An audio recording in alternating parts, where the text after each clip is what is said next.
We gave you a few minutes of overtime because I know for those that have to take the metro this morning, the metro was a little bit slow. But I'm happy you all were able to make it on time. So welcome back to our second day of the seminar. Full day, a lot of activities. So I would like to start the day by doing a little bit of recap because we covered a lot of ground yesterday. So during the morning session yesterday, we had 3 overarching presentations on the CORSIA, including on the administrative aspects. We highlighted the importance of attributing all international flights to airport operators and of attributing all operators to their respective states without duplication, but making sure to cover all emissions that are relevant to CORSIA. These presentations were followed by a session on the CORSIA MRV system, focused on the monitoring of CO2 emissions. You recall the flexibility that is given for the CO2 monitoring. We can use either surge or the 5 fuel monitoring methods for the latter ones for the larger airlines. We also recognized yesterday the urgency of action by states and operators to collaborate and put in place the emissions monitoring plans. That's a main one. We have to ensure that all operators are able to start monitoring their fuel use from 1st January 2019. Session 2 yesterday continued with the demonstration of the template for the emissions monitoring plans. I'm confident that everybody is more comfortable now with what the monitoring plans are and also what type of information to be included in these plans. Yesterday afternoon, we had a presentation on the main features of the CORSIA CO2 estimation and reporting tool.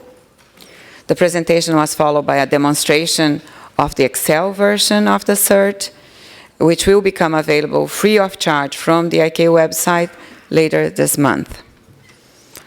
Our work yesterday concluded with a session on the CORSIA MRV system. We have focused on reporting and verification of CO2 emissions. During the session, we described the responsibility of the different stakeholders and the timelines associated with the preparation of the emissions reports by airplane operators, and with also the verification of these reports. The session closed with a demonstration of the emissions report template.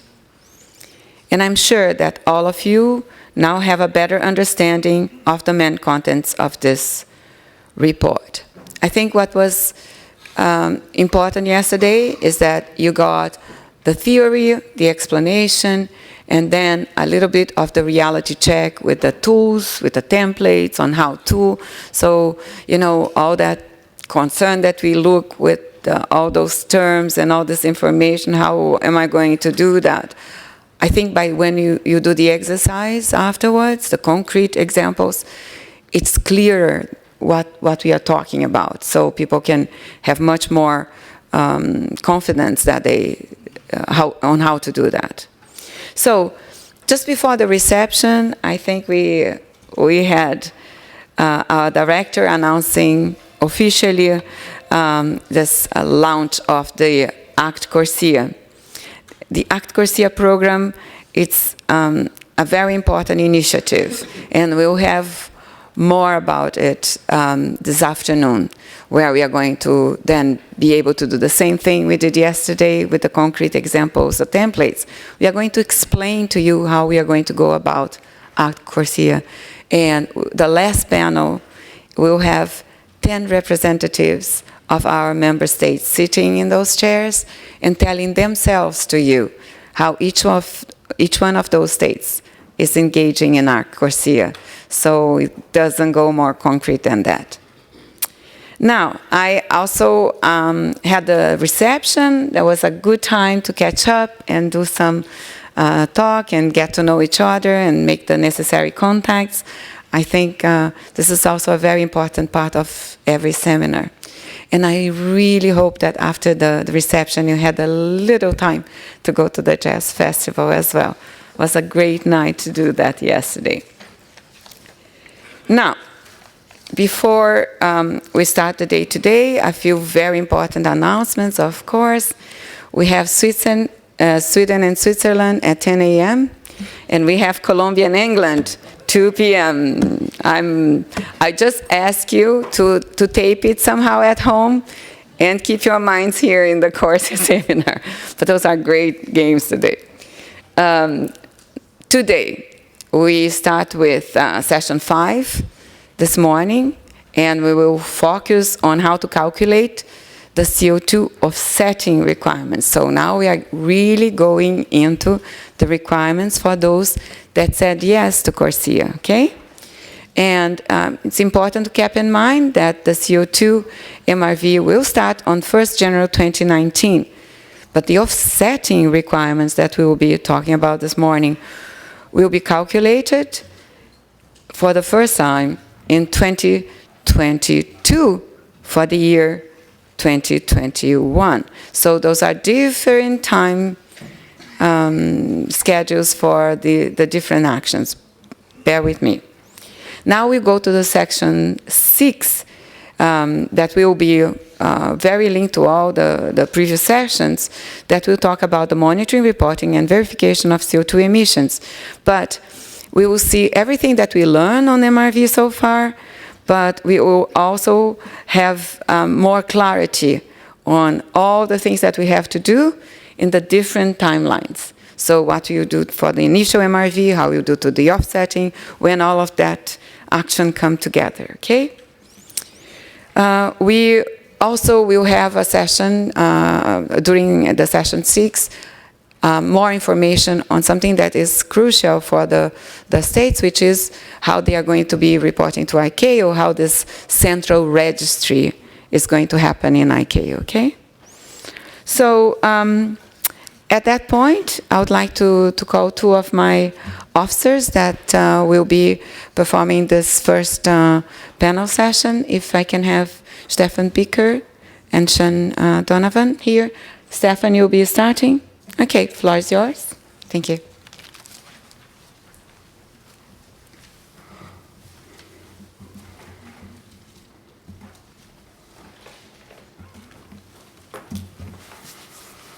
Thank you very much, Jane, for the introduction. Good morning, ladies and gentlemen.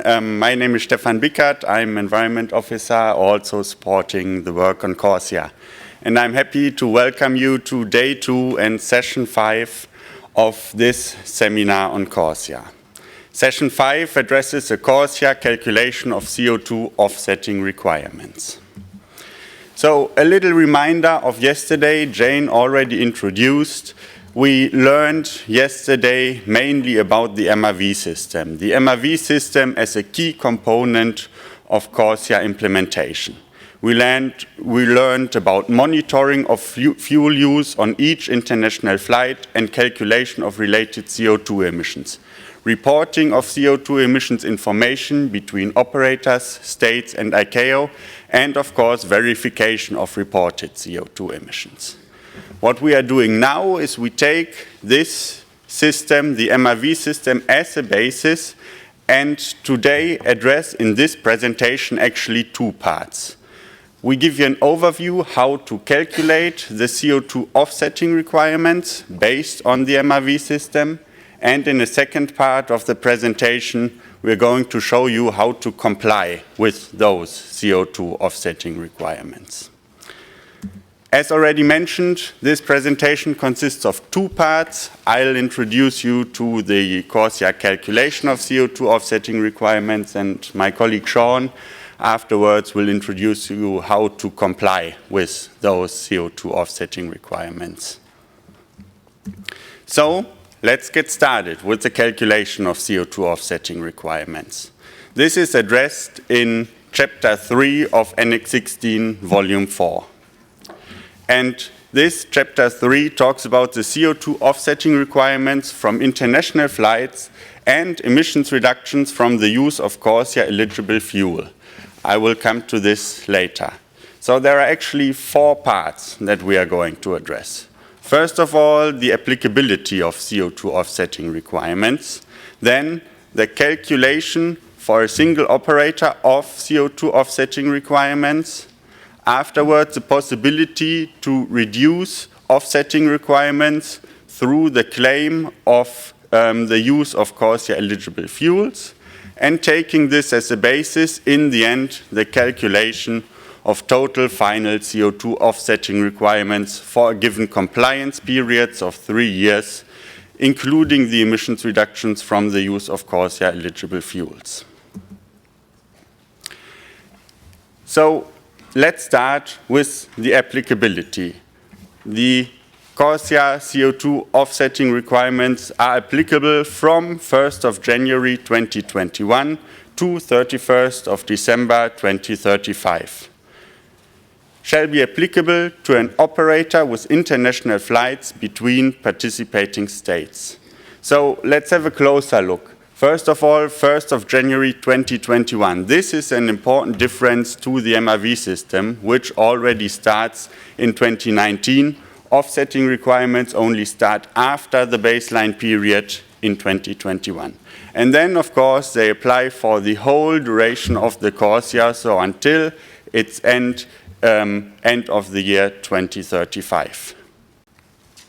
Second, new entrants are exempted from the CORSIA offsetting requirements for the first 3 years or until its annual emissions exceed 0.1% of total 2020 emissions, whichever comes first.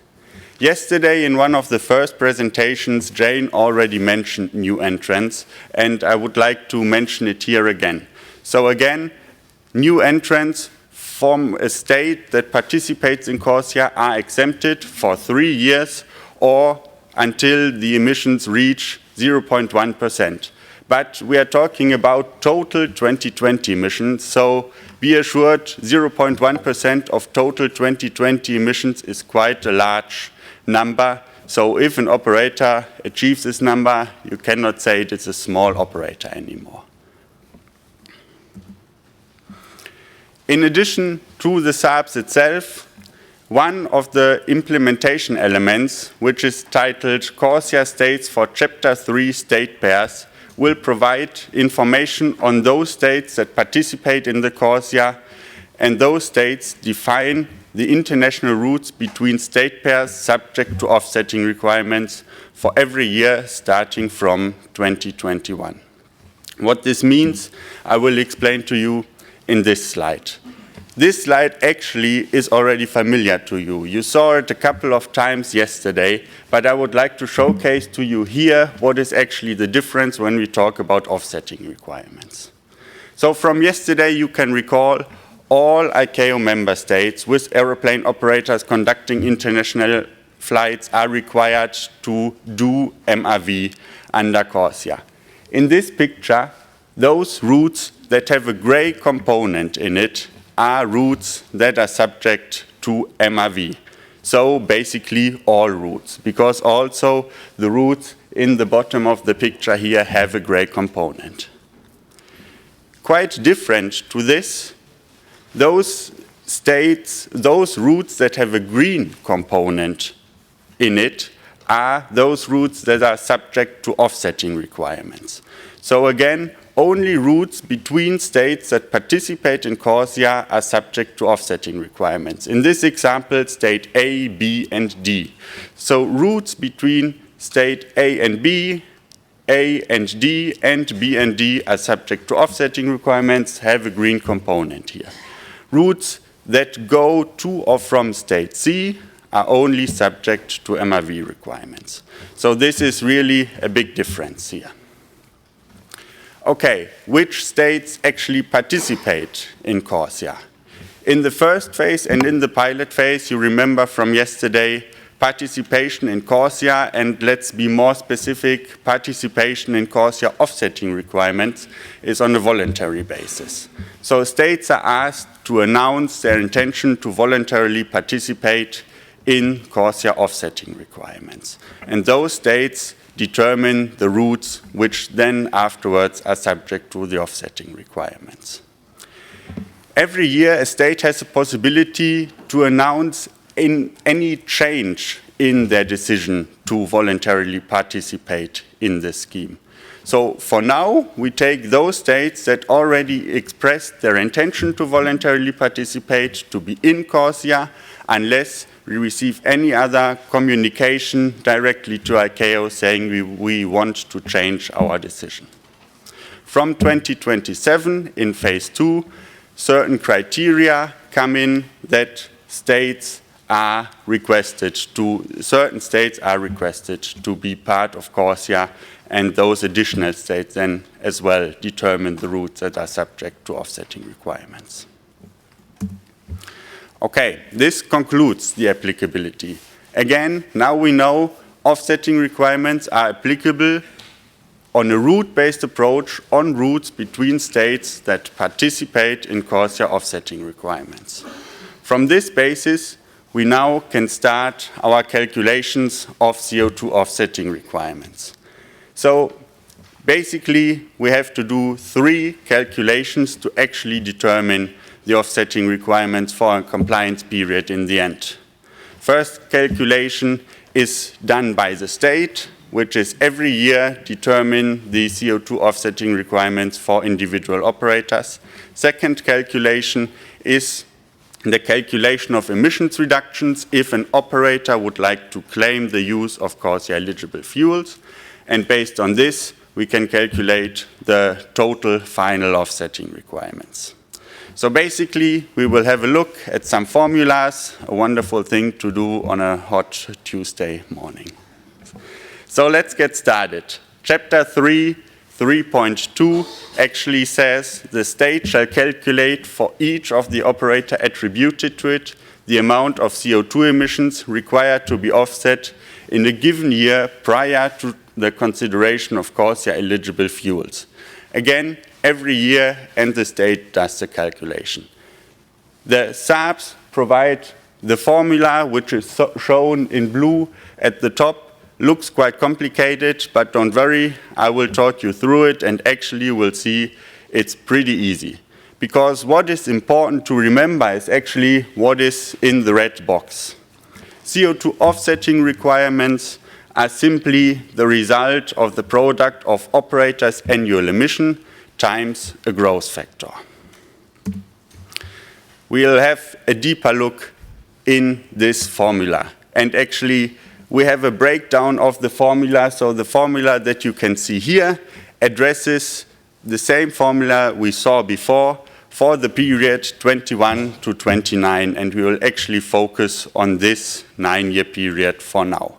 Because in this period, the growth factor is a 100% sectoral approach. So it means the growth of the whole international aviation sector is considered as a whole to calculate CO2 offsetting requirements.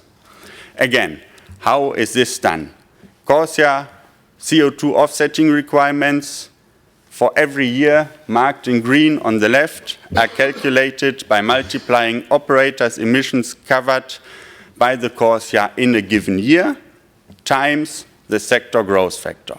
And the sector growth factor is broken down a bit more in this formula that you can see in light blue in the screen.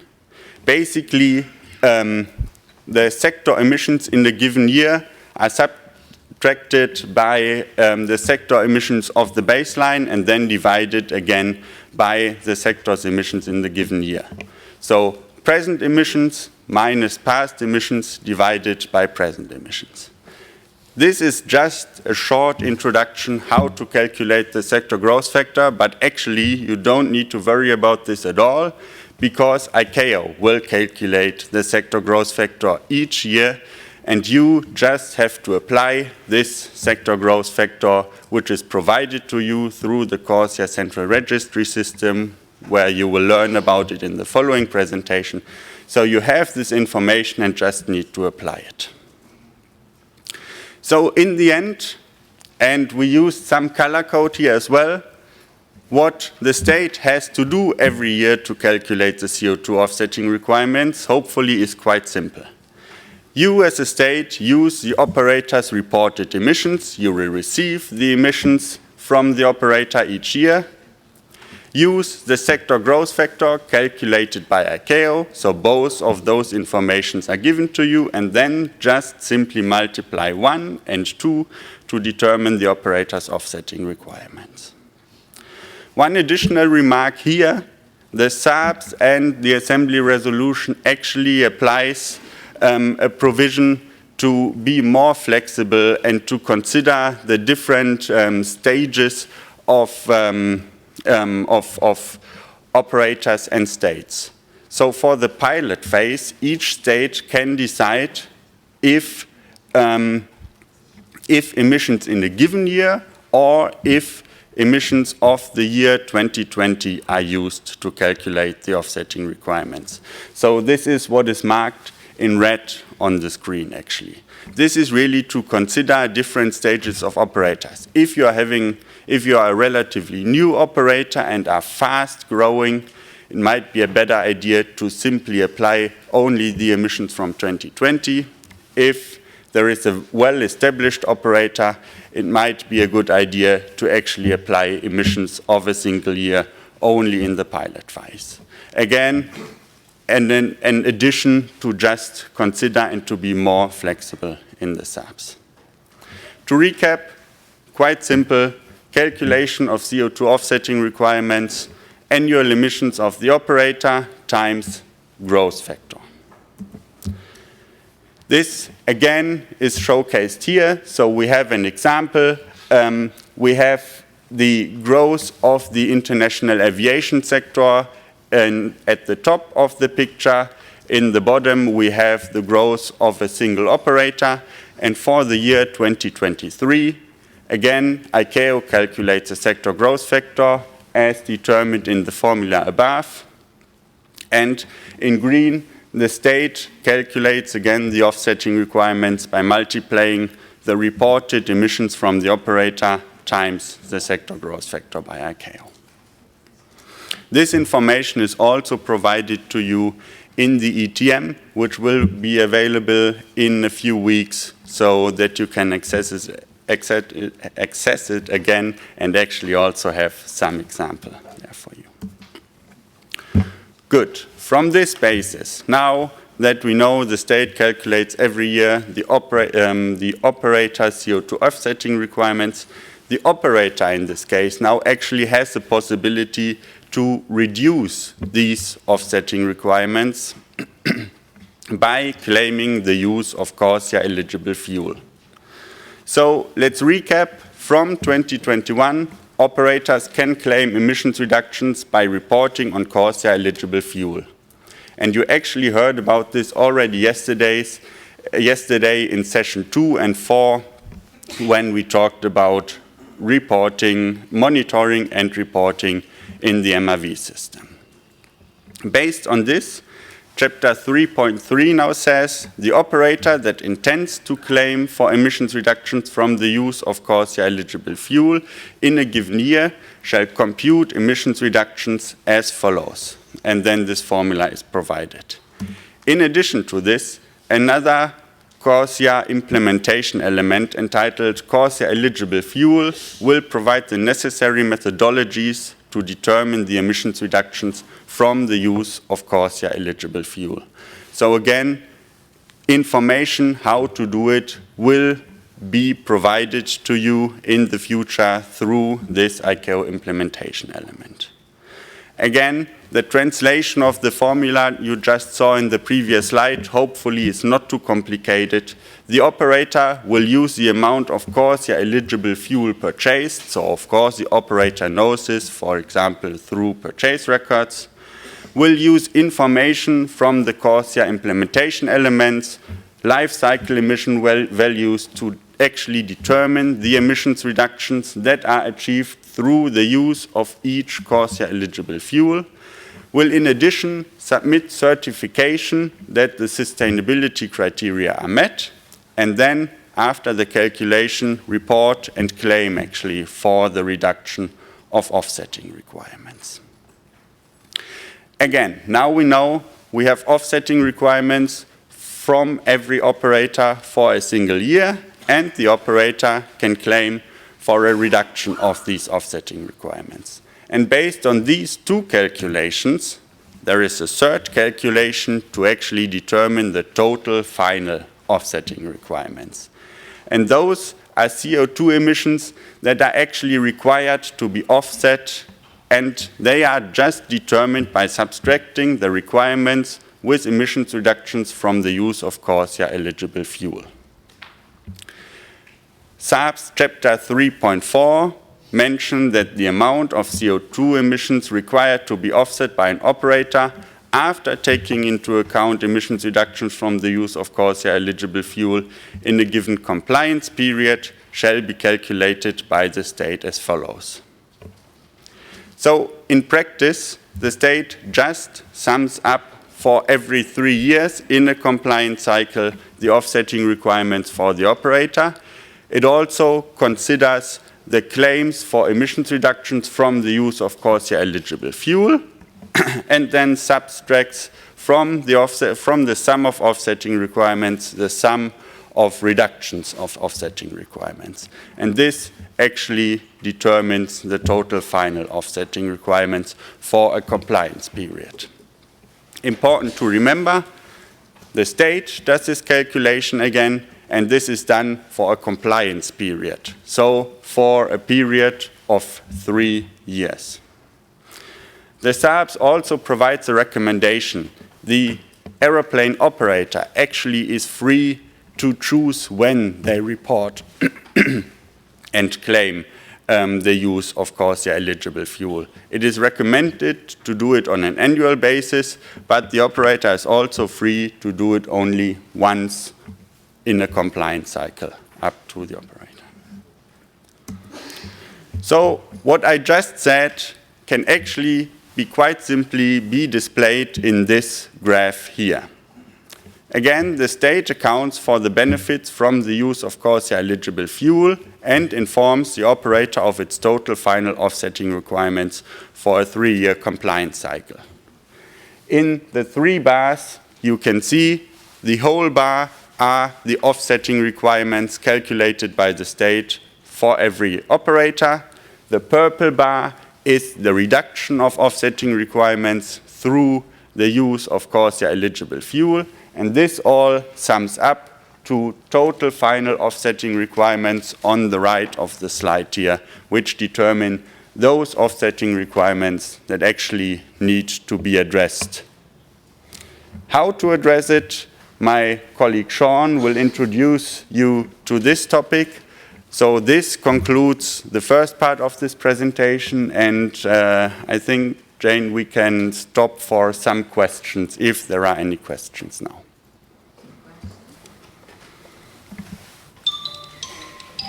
Yes, please. Okay, good morning. Guido Harling, ETS Verification. I'm coming from the European system, and my first question is, why did you choose a 3-year compliance cycle versus annual offsetting of emissions? And the second question is, how does the aircraft operator document to the state the use of eligible fuels in actual facts, so that they can be reduced, that they can be used for reduction of offsetting requirements? Okay.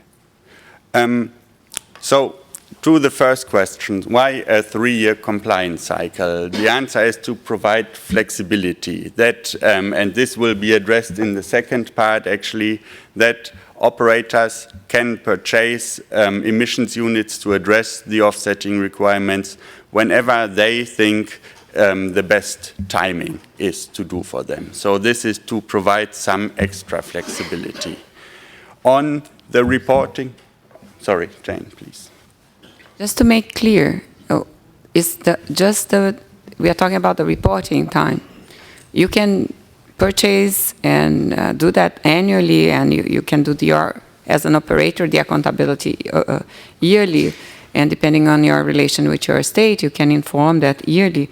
But for the flexibility, the reporting to ICAO, you have a 3-year cycle to do that. And that was a long discussion if, a lot of the simple word came into that regard. Okay, to address the second question on CORSIA eligible fuel, I would like to refer again to the implementation element, CORSIA eligible fuel. Work is ongoing on this element, and actually lots of information, life cycle emissions values, and also sustainability criteria will be provided in this document. And it will also lay out what is to be done that a fuel is considered as a CORSIA eligible fuel. Reporting of this, monitoring and reporting of this you already heard yesterday, and the SARBs also lay out and have templates to report on the use of CORSIA eligible fuel. So you can use the template which will be provided to actually report on this use. The gentleman in the back, please. Yes, good morning, Leo Knappen of Bombardier. Could you give us a bit more color on sustainable alternative jet fuels and their eligibility as an approved fuel? So what I can say, again, is that work in this regard is ongoing and will be provided in the implementation element CORSIA eligible fuel. Work on the sustainability criteria is ongoing, and discussions are ongoing, and the Council will make a decision in this regard. Please remember, the claim of CORSIA eligible fuel only applies from the year 2021. So what we have from last Wednesday now is the actual SARBs in place and adopted as a good basis, and now work in this regard and, of course, in other areas has to continue, and it actually continues. Okay, so from an, if I may, sir, from an operator's perspective and from an industry perspective, we're pushing more and more the requirement for sustainable alternative jet fuels to be used by our customers and by operators, customers or not, operators of all aircraft, and it's a real challenge to make that case when we run the risk of operators perhaps being, if you have to, having to pay twice in a sense, once through CORSIA and another time having to pay the higher fuel costs that's associated with SAJFs. So can you give us maybe a ballpark idea of what that timing will be where we'll get further clarity from the Council? Okay, my turn. We are mixing things here. There are states that will be participating in CORSIA. And there is, in the CORSIA SARBs, the possibility for you to deduct the benefits before you claim the number of units that you have to purchase to offset, okay? There is that possibility. In the SARBs, we already say you can do that. There is a way, a method to do that, and the two criteria are here. Boom, boom, okay? That we have. But, Leo, we should not, number one, say that that's delaying, because today you're already doing that. There is already recognition that there is benefits for that. And when we do the assessment of overall actions on aviation, it's not only CORSIA. Your benefit will be deducted officially in this CORSIA routes. I have many states that not yet participate in CORSIA, and they take a lot of action on alternative fuels. And some of the states will be exempted from CORSIA, but they will continue to use because that's a decision. For some states, they even are looking into studies to do the entire CORSIA compliance using alternative fuels. So we should not mix things. There will be some routes that will be in CORSIA, and for those routes you can deduct, but as an airline, You have a lot of routes that will not be covered with CORSIA. You have your overall strategy, and that goes far beyond just the CORSIA. So your decision of using alternative fuels will not solely be based on when the final cover. I think it's very clear that what we are aiming at in the CORSIA is a recognition of the benefit that it brings using fuels that have a better performance in terms of emission of CO2 than the traditional fuels. And we have given a number to that. You have to be 10% better in a life cycle view. And we have a second criteria, which is, further. But the work is there. We are improving. We are looking into other criteria, et cetera, et cetera. This is, alternative fuels, energy, all of that. It's the source of entire workshop for itself. That's why we don't want to just have an entire presentation on that right now, because that's something a little bit later. We are concentrating now to put forward everything we need for CORSIA right now in the 1st of January. We will be surely entertaining more seminars and workshops specifically for that subject. But I don't want to give the impression here that you cannot do anything on alternative fuels now because we are waiting for. No, this is reality. It's happening out there. The techniques are developing more and more. And, as UN, our position is very clear. We are not doing that only and solely because there is a 10% and then you can discount airline. We are doing that because we have, many sustainable development goals. And by addressing new sources of energy, we are really progressing in a much wider range of sustainable development goals. If we imagine that we will be able to put forward, on environmental terms, I'm talking now, the use of waste to propel our aircraft, that's big.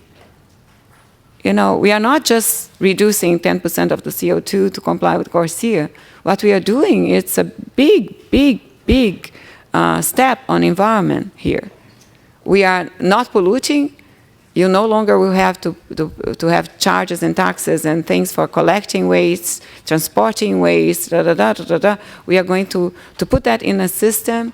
We are going to process that. We don't have to send things to landfill. We won't have pollution of land, waters, So the benefits of actions are not solely the 10%, better than the performance of the.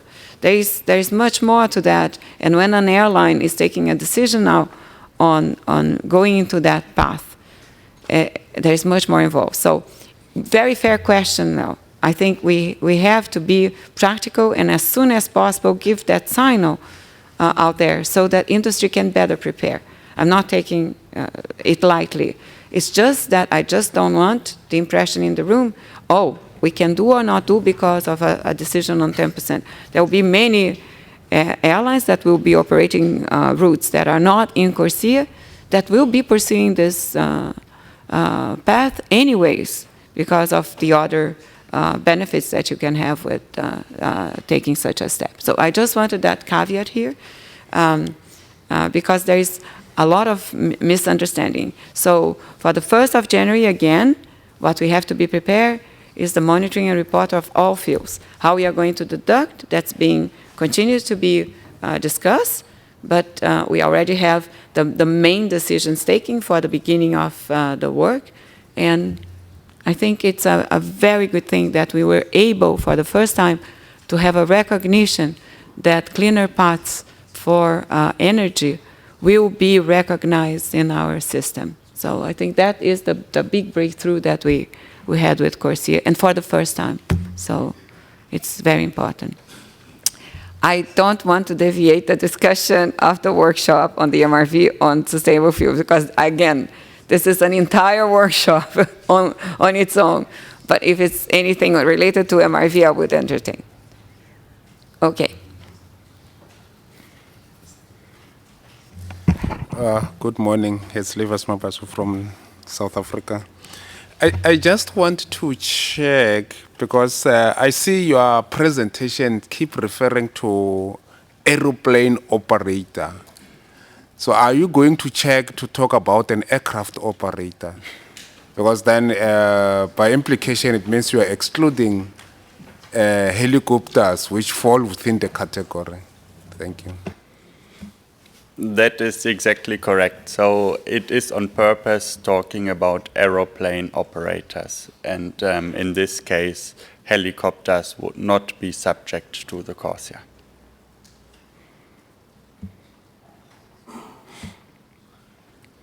What is the reason, even if they are doing international flights, and they will be emitting also? Please. No. So it was a decision in the very beginning of the work, and we decided to take just the airplane to start with in CORSIA. Maybe in the future we would want to include helicopters, who knows? But that was a decision from the very beginning. Levers was not something that we discarded afterwards. Since the concept on the CORSIA, during the assembly, etc., we already had clear that we were doing airplane operators, and we will not be including helicopters. Okay, but food for thought.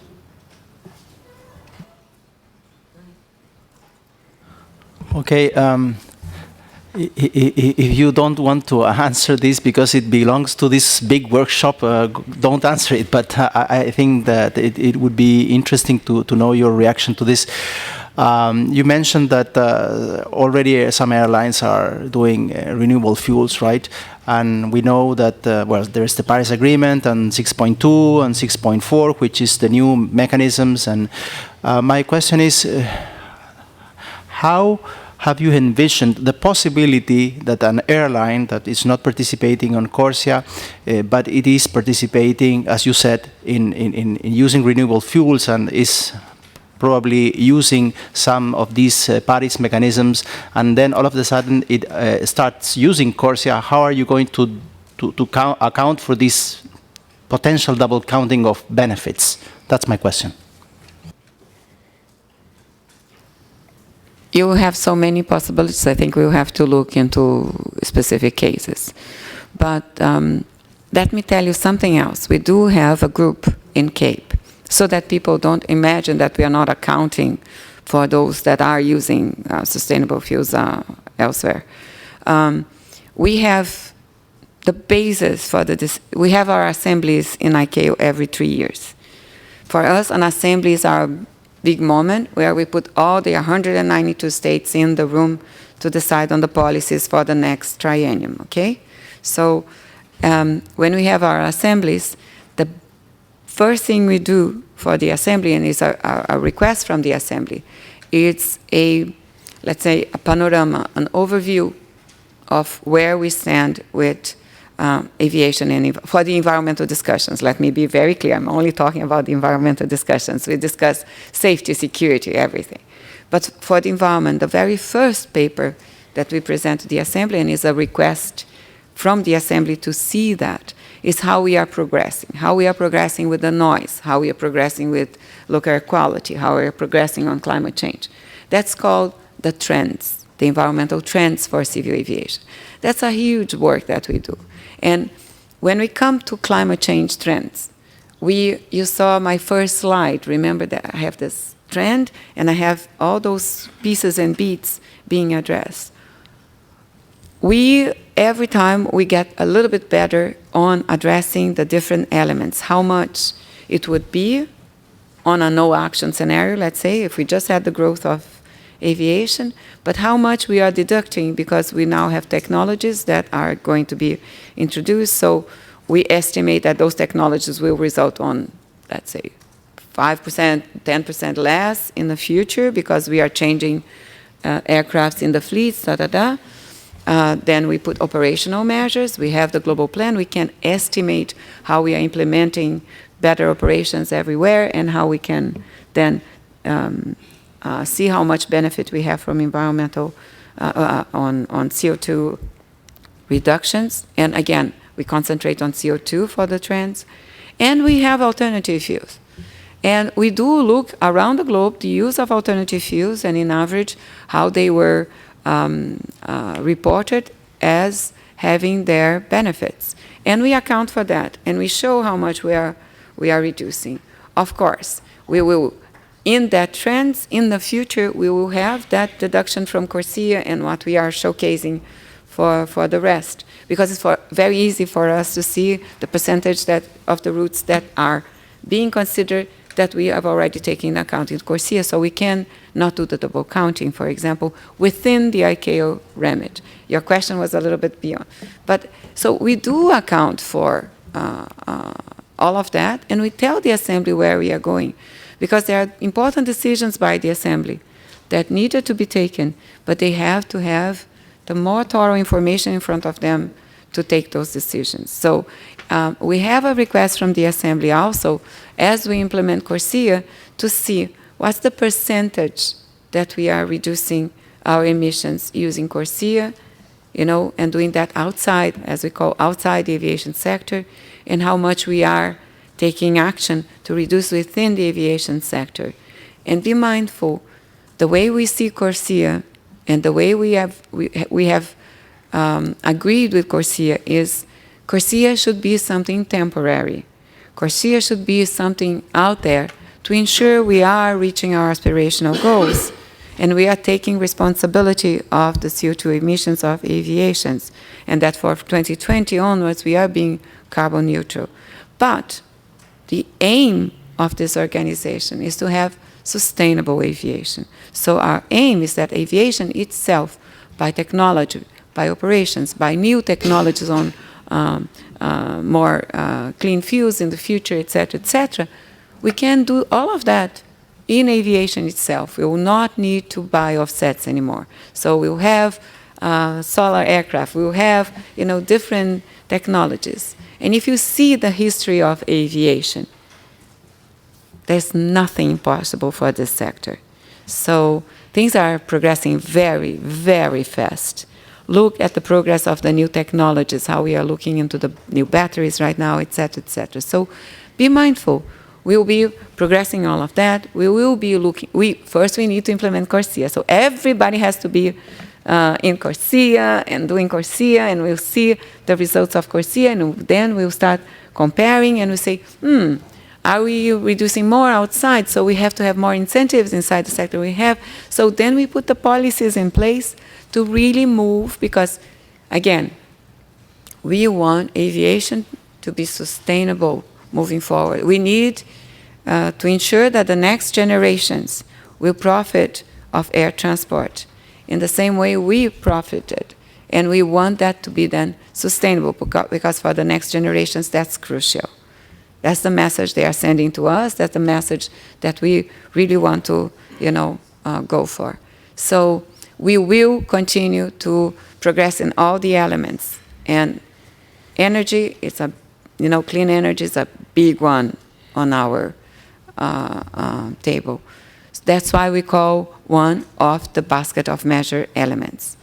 But again, right now we are going to go back to CORSIA. I just wanted to make this remark because it's very important that we understand that although we are giving a lot of importance in putting forward CORSIA, etc., for ICAO, for our 192 member states, message was very clear. We are going to progress in all elements of the basket of measures, and CORSIA is to complement the other elements, but what we want is to make international aviation sustainable in the future. So we will be looking very strongly to technologies and operations that will make that possible in the future, okay? Go for it. Just to very quickly compliment on the remarks of Jane, double counting, the issue of double counting, we are very well aware of it, and it definitely needs to be avoided. I think this is completely clear. In your example, I think we also have to look a bit on the mandate. So ICAO and CORSIA is addressing international flights, the Paris Agreement more domestic, and there is, of course, voluntary use. In the end, when all these details are cleared, definitely for the case of CORSIA, it has to be avoided that there is no claim of the use in terms of CORSIA and, for example, for a voluntary use. This is clear. Any other questions? Please. Good morning, Bruno from Brazil.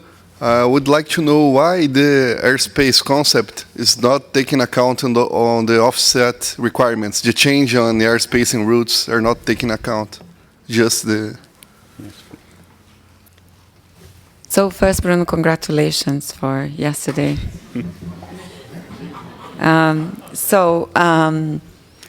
Your statement is not correct, Bruno, I'm afraid. We do. When you go from A to B, remember? You go from A to B. Your fuel use in that portion is taken into account, right? So if you do it better, you're already not using the same amount of fuel that you were using before. So you're already emitting less CO2 as well. So when you add it up, you're going to have less offsets to buy as well. So operational, the equipment, the operation of the aircraft is already the basis of what is the consumption of to start with. That's the difference, you see, guys. That's why we account for everything normally. I'll go back to alternative fuels. I'm so afraid to do that. No, you account for everything. But if you use cleaner fuels, that's the difference. But because everything else, the most modern equipment, the operation, all of that is your normal consumption. But then you deduct if you have a better production cycle. You know, you emitted less in the life cycle. So you have the right to deduct that. But the operation is already taken into account because it's how you fly. If you have better operations, better aircraft, you are consuming less to start with. Okay? So, for example, I'm an airline. I have route from A to B. And I was using an older aircraft type. I'm not putting names or types of aircraft here. But I was using an older, quite old aircraft between A and B, right? And then my airline you have many different reasons to change your fleet, but one of them is fuel consumption, environment, etc. So the airline decided to have a renewable of the fleet and now have a much, much modern aircraft doing that route A to B. You can, really think close. If you look closely, if you have a new aircraft type that came into the market, usually we are seeing up to 20% in some cases reduction of fuel consumption. So you're already there. Just by changing your aircraft, you have 20% less consumption of fuel in that route, for example. You see? So that is accounted in the beginning of the story, not deducting anything at the end. So it's already taken into account. Thanks. I'm afraid we'll have to move to the next presentation, otherwise we won't finish the program. So thank you, Stefan. Excellent presentation. So, Sean? Thanks for that. I'm excited to be giving this presentation today. I'm especially excited because I'm a new hire here, and this is my first ICAO presentation. Dream come true.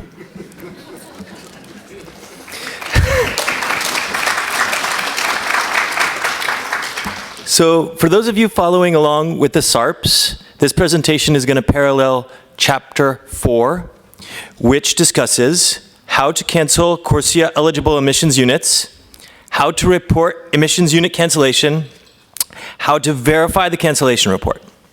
And just as a reminder, these offsetting requirements won't necessarily apply to every airplane operator. Some of the smaller airplane operators from smaller states won't be included in this aspect of offsetting requirements. So before talking about compliance, let's talk about emissions units. What are emissions units? Does anyone have an idea of what I'm talking about here? Basically, we're talking about an emissions reductions that was made elsewhere. And that can be from various sectors, including the domestic aviation sector.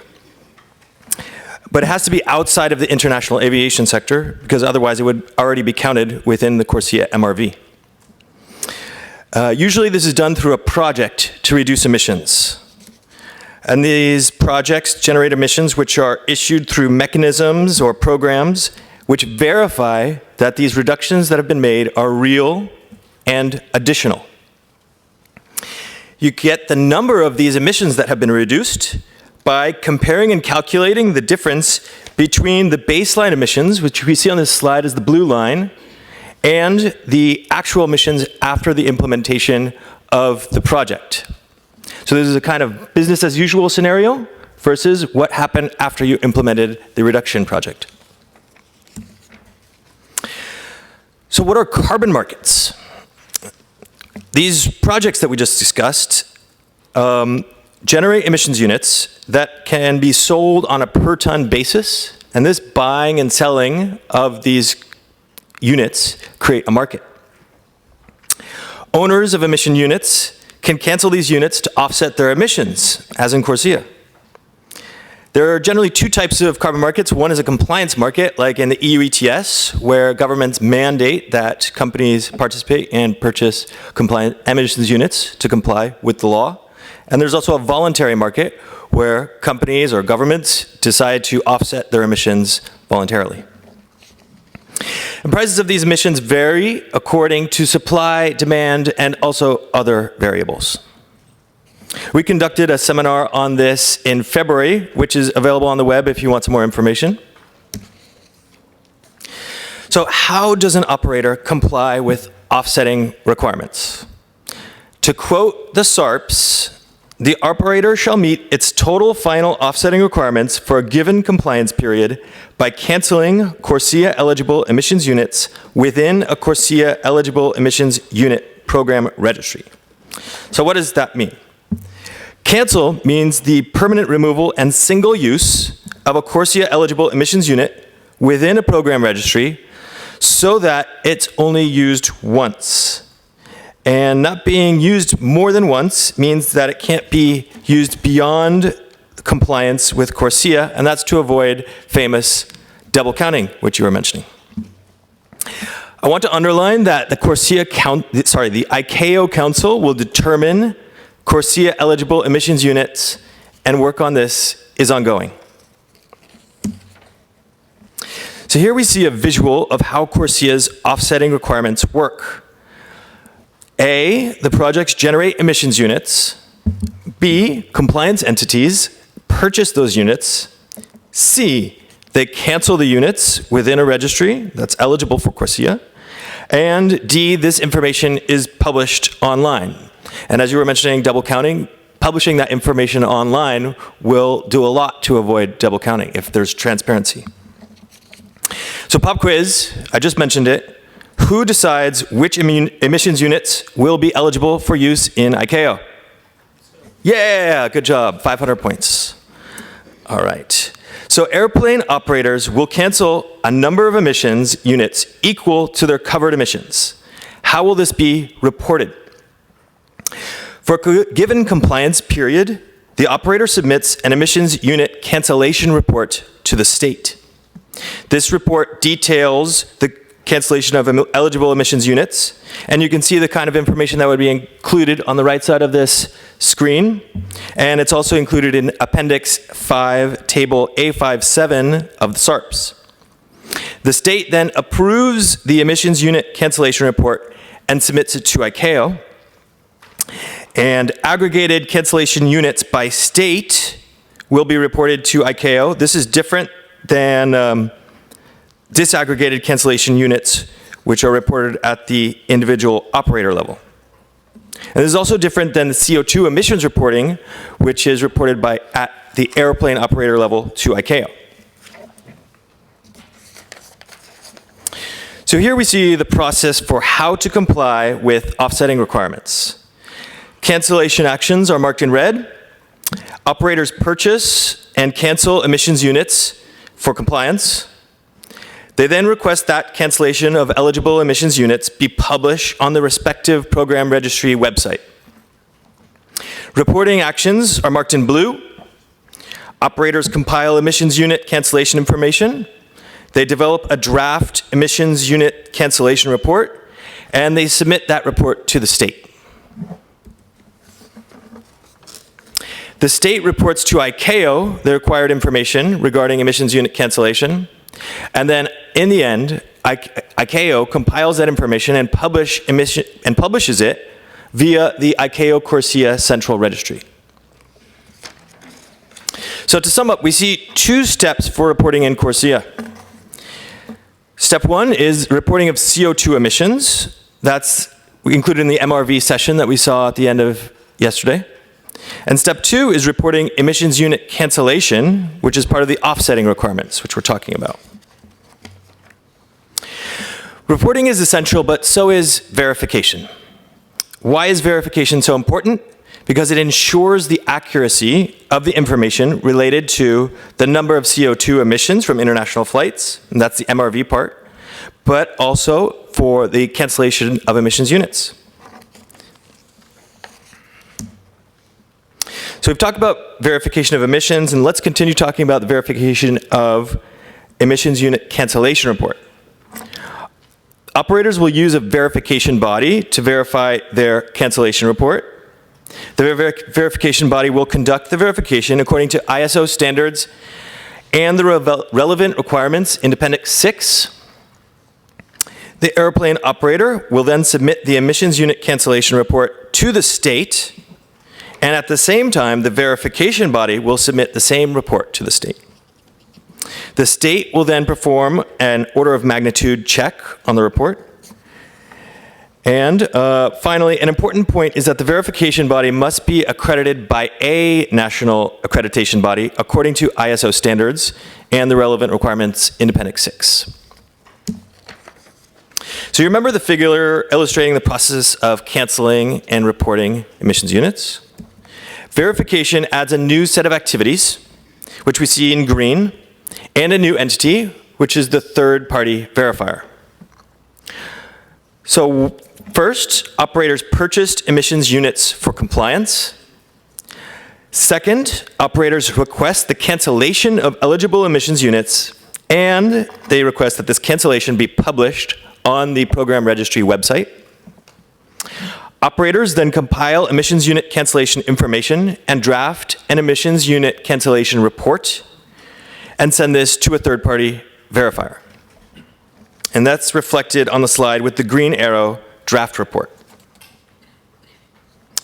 The verifier checks the cancellation report and submits this verified emissions unit cancellation report and the associated verification report back to the operator. Both operators and verifiers then submit the cancellation report and the verification report to the state. So the state, in the end, receives 4 reports, 2 emissions cancellation reports, and 2 verification reports. The state receives these reports, conducts an order of magnitude check on this information, and then sends it to ICAO.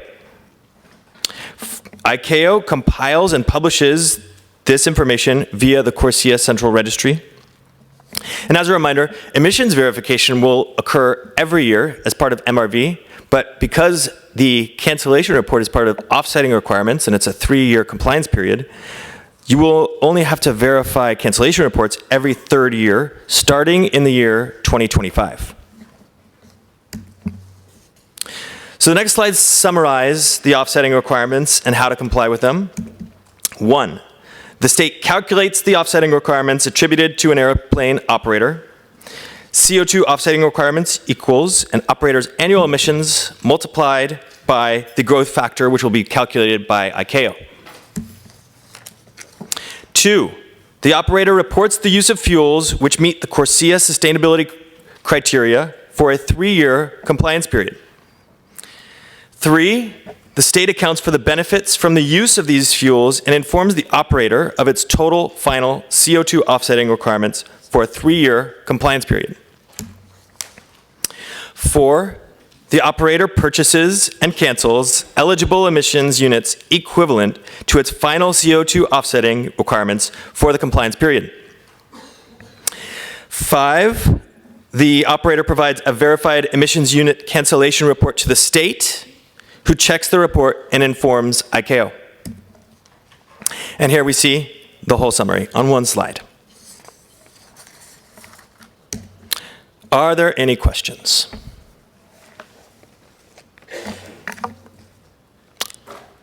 No questions that I see. Go ahead. Hello, Nikolai Maximov, S7 Airlines from Russia. I have a question regarding generation of emission units. You've told that an operator cannot generate emission units from reducing CO2 emission from an international flight. So, can an operator or airline generate emission units using domestic flights? Yes, the answer is yes, because domestic flights won't be included in CORSIA, so it would not already be counted within the MRV for CORSIA. Thank you very much. You're welcome.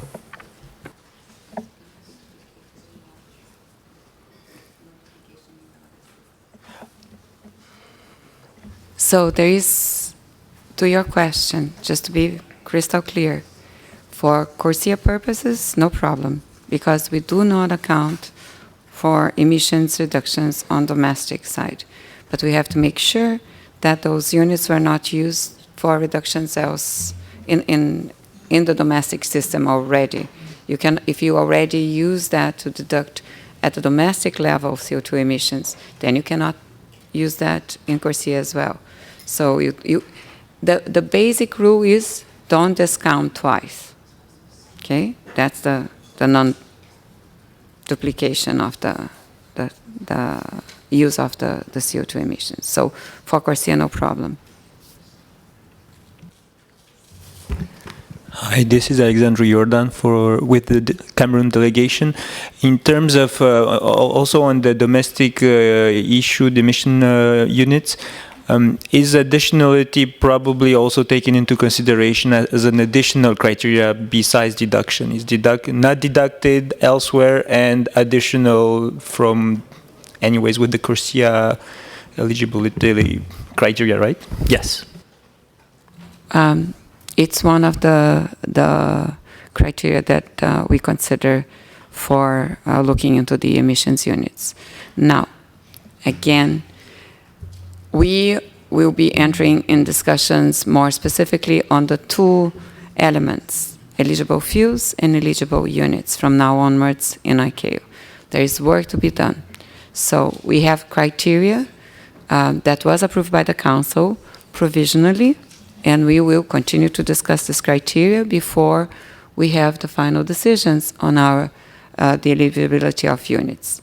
So when we say yes, eligibility, additionality, it's based on the current drafts that we have, but bear in mind, we are still discussing those things in ICAO.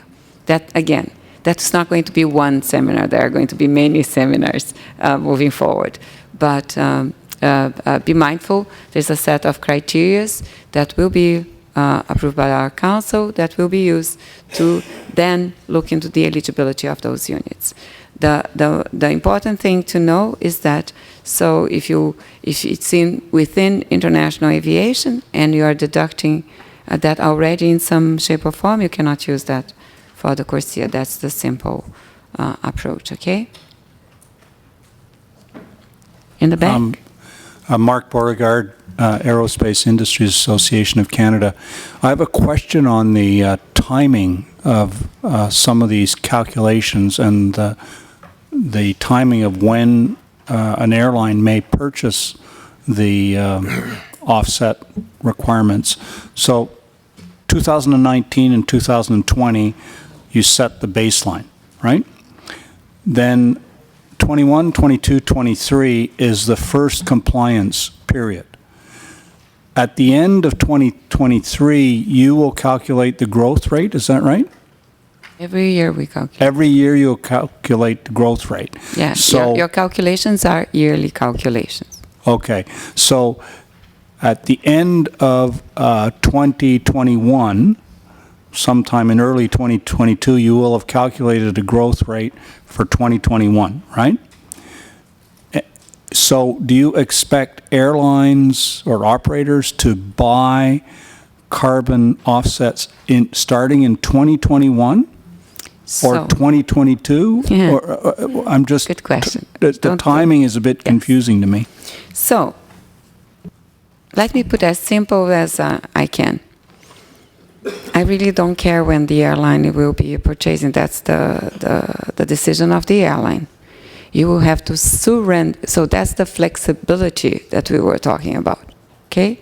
But you have to surrender the accounting. You have to surrender those emissions in the period of 3 years, at the end of those 3-year cycles. So I'm an operator, okay? I'll have my management decisions as fit for my airline.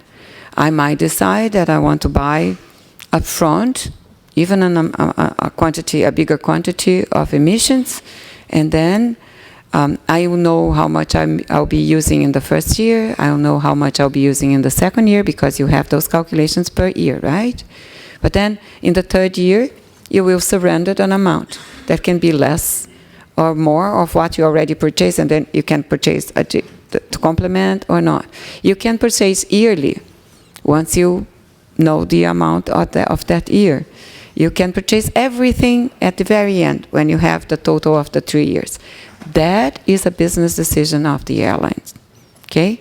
The when they want to buy is a decision by the airline. But when you surrender, then you have a max time to surrender, which will be the cycle of the 3 years. Is that okay? So he could buy, Everything on the last day. but he could start buying You can buy units now. now, But but then cancel them At your sometime own between the risk. 2021, 22, 23 Yes. period. Yes. Is that right?